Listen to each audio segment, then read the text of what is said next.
후보자의 장남이 2023년 7월 달에 유학을 마치고 돌아와서 네. 2023년 8월에 대외경제정책연구원에 취업하지 않습니까? 네. 그래서 그게 연구원이 세종에 있기 때문에 세종에서 거주해야만 했죠. 그래서 장남에게 전셋집을 하나 얻어주지 않았습니까? 네. 그러면 거기에서 사실상 거주하고 출퇴근했던 거잖아요. 그럴 계획이었습니다. 근데 그 계획대로 되지가 않았습니다. 그 세종 아파트에서는 살지 않았어요? 뭐 아예 살지 않았던 건 아니지만 서울을 많이 왔다 갔다 했습니다. 예. 네. 그랬군요. 세탁하고 빨래 이런 걸 혼자 하기가 좀 힘들었다고 합니다. 글쎄 세탁 빨래를 그렇게 매일같이 했나 보죠. 아니, 반포에 올라와서. 그렇지는 않은데 이제 식사도 어렵고 여러 가지 어렵다 보니 네. 그리고 그땐 또 결혼 준비하는 것 때문에 서울에 거의 있었습니다. 네, 많이 오갈 수는 있었겠죠. 네, 네. 근데 이제 세종에 네.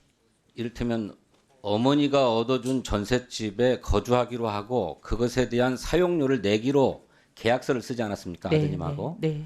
그러니까 거기 사실상 거주하려고 했던 것이죠. 네, 계획이 예, 그랬습니다. 그러면 당연히 네. 전입신고를 해야 되는 것 아닙니까? 전입 신고? 근데 왜 아드님이 전입신고를 하지 않았죠?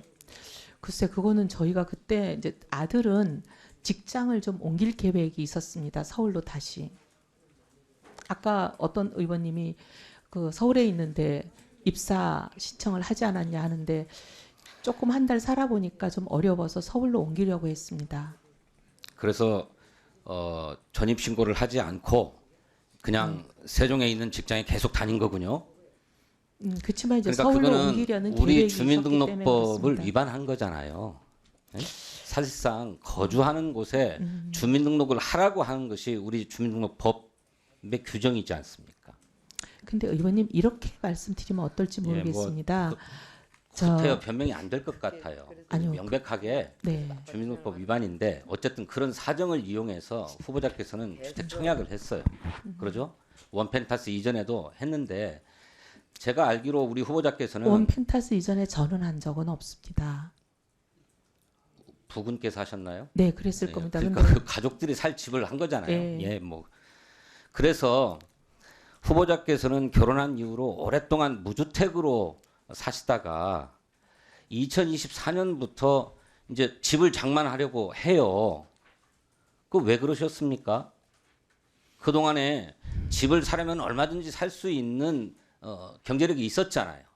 그런데 구태여 주택을 사려고 하거나 청약하거나 하지 않다가 2024년에 그렇게 하세요. 왜 그랬어요?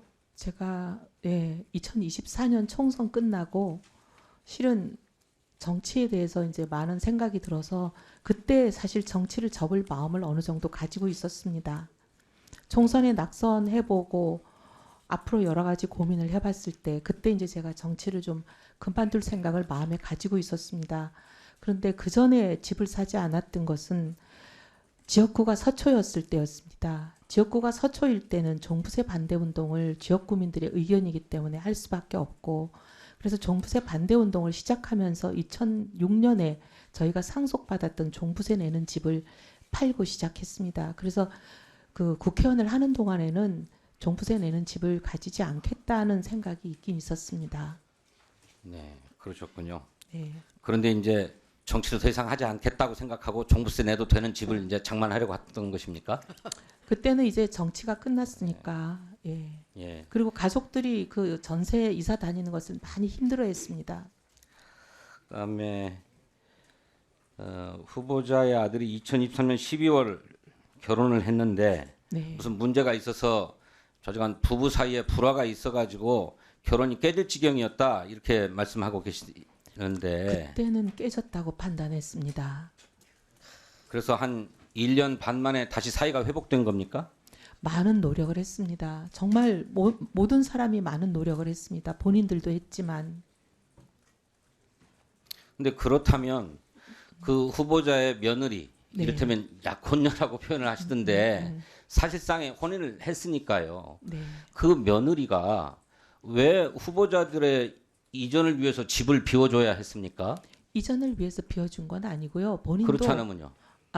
이전하기 전에 집을 나갔습니다. 직전에 7월 25일이라고 아까 우리 김영환 의원이 도표로 보여줬잖아요. 근데 이제 저희가 들어가게 된다는 것을 알면 사이가 좋지 않은 상황에선 당연히 나가지 않겠습니까? 그렇게 되는데 거기 있고 버티겠습니까? 그러면 며느리는 그 집에서 신혼집으로 얻은 집인데 혼자서 사신 거군요.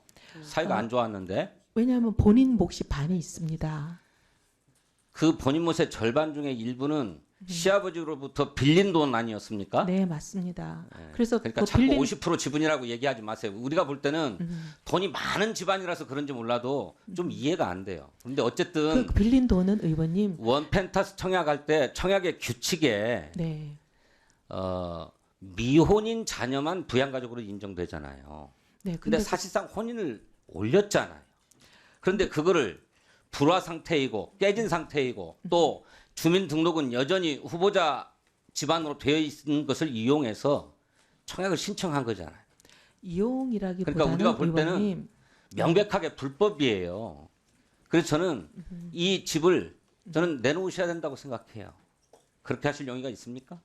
수사기관의 결과에 따라 따르겠습니다. 집을 포기.